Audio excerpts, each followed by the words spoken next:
Good afternoon. Let me start by warmly welcoming the Prime Minister of Finland, Petteri Orpo, to the European Parliament. I'm very happy to see you here, dear Prime Minister Roberta Petteri. Congratulations on your convincing election as Prime Minister of Finland last week and the vote of confidence that you got with your government this morning from Eduskunta. In our meeting today, we discussed European security and our continued support to Ukraine, as well as other issues on the agenda of tomorrow's European Council. It was also good to hear from you about Finland's objectives in the European Union. I am reassured to see that Finland's new government is resolutely pro-European and that its governmental programme places the EU as Finland's most important frame of reference. In the European Parliament, you will find an ally for the promotion of fundamental rights and the rule of law.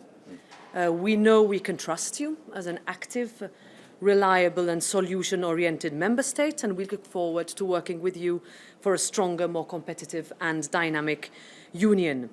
The latest events in Russia have shown its fragility, but at the same time underlined the need for us to strengthen European security and step up our support to Ukraine.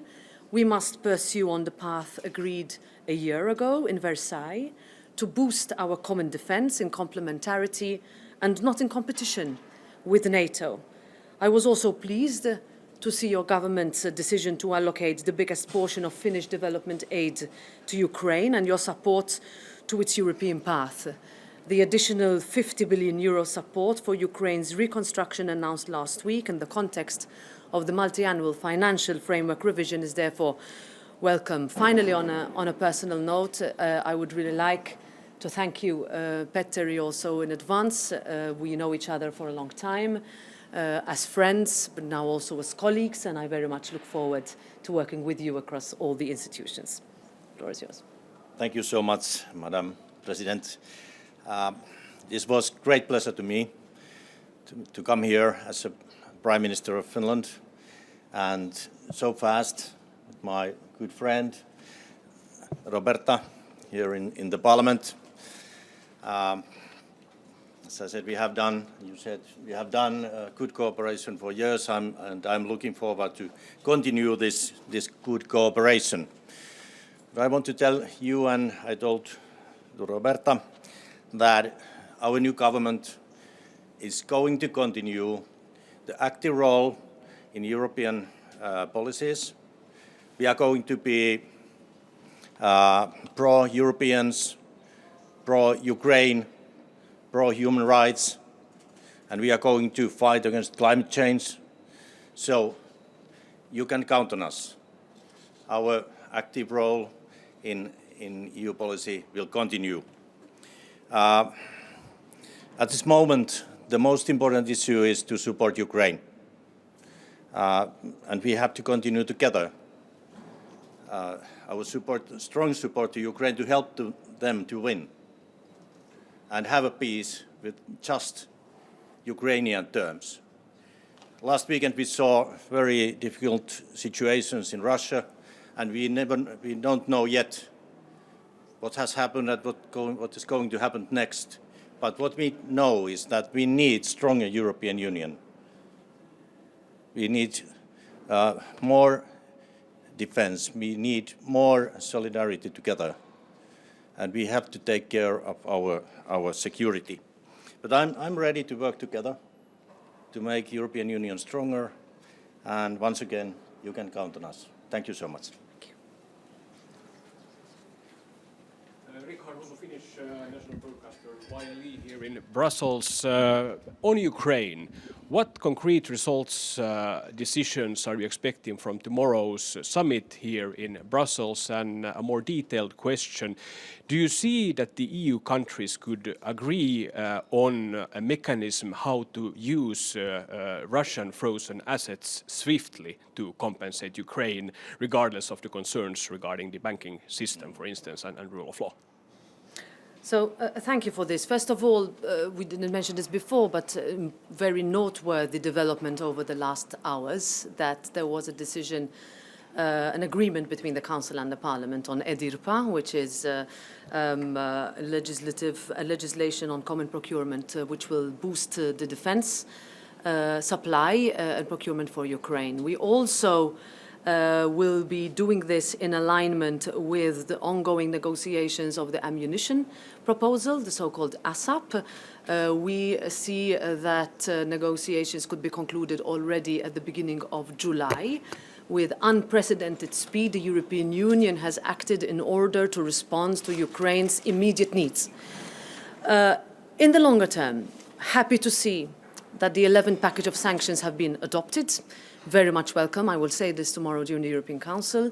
Secondly, that we need to continue to ensure that the loopholes that still exist and the circumventing that still exists within the first 10 packages are closed. And we would, as a parliament, ask that we get stronger commitment on the starting of accession negotiations already this year. On the seizure of frozen assets, this was a discussion that we had this morning also with the Prime Minister of Estonia, who was here. The discussion is, do we have a situation where taxpayers, our citizens, are paying for the war in Russia against Ukraine, by Russia against Ukraine?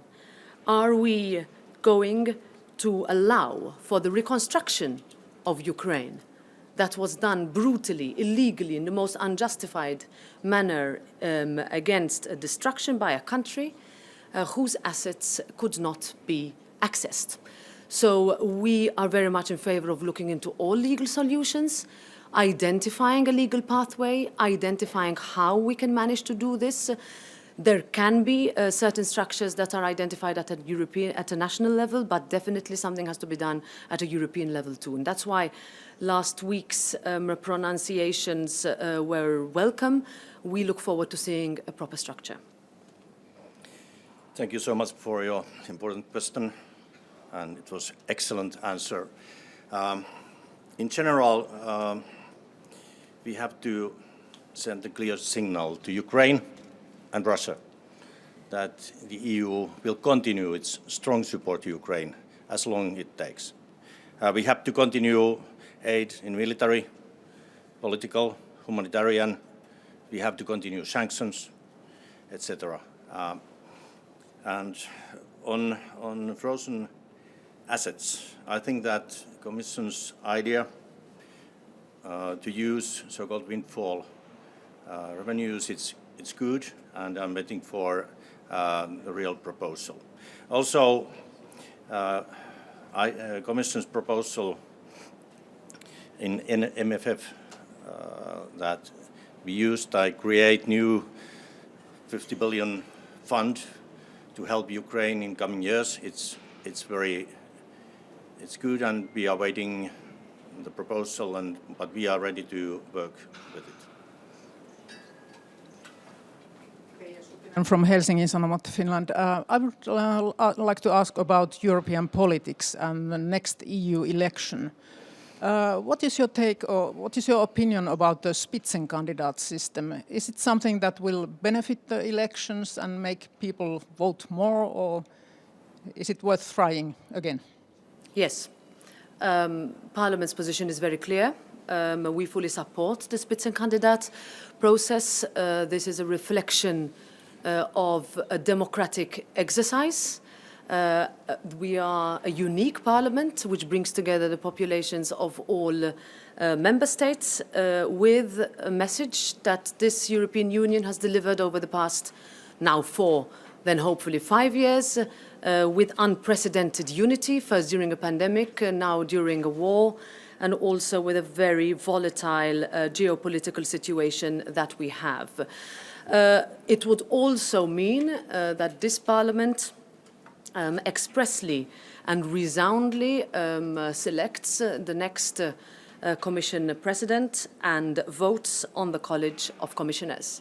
This is a role that this Parliament has, and a role that this Parliament very much treasures, will keep and will fight for. As regards the campaign, of course, it is different from country to country. We will have 4 countries where 16-year-olds will vote for the first time. That is a specific campaign, but one where I, as President of this House, with responsibility also with my colleagues, the current members and incoming members of the European Parliament, will fight for a pro-European constructive approach in the center of the political spectrum.